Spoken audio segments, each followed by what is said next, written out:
कैले हकी अति अब होतो तोरा छती छौड़ा माथावा में मान के तो घूम रे कफन बनो हकी खाला नायक साथे घूमो हो विधायक अरे इसे छौड़ा तोर बढ़ो हकमा लेके हथियार करो हकी तू शिकार ढेर बनो हकी रंगदार के भातार पंडित जी से छौड़ा तोर देखलियो पातारा कुंडली में लिखल हो तोर जेल जाता रे कुंडली में लिखल हो तोर जेल जाता रे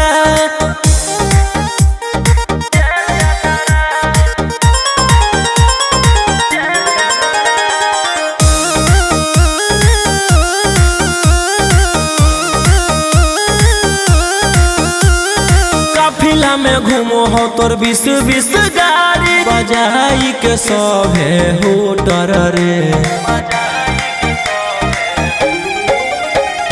यूपी बिहार झारखंड में हो खौफ मचैले तोरे गैंग के शूटर रे दागी पीतल के दाना छाती डैमेज करो ही सब जिला के थाना तू ही मैनेज करो ही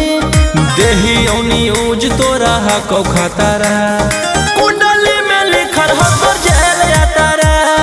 कुंडली में लिखल हो तोर जेल जाता रे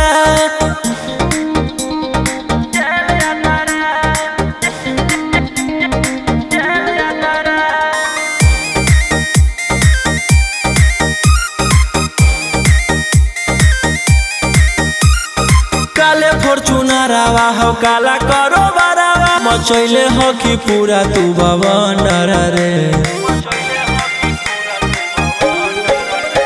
बिहार सरकार गड़ैले हको नजर फेल दे तो जल्दी अंदर रे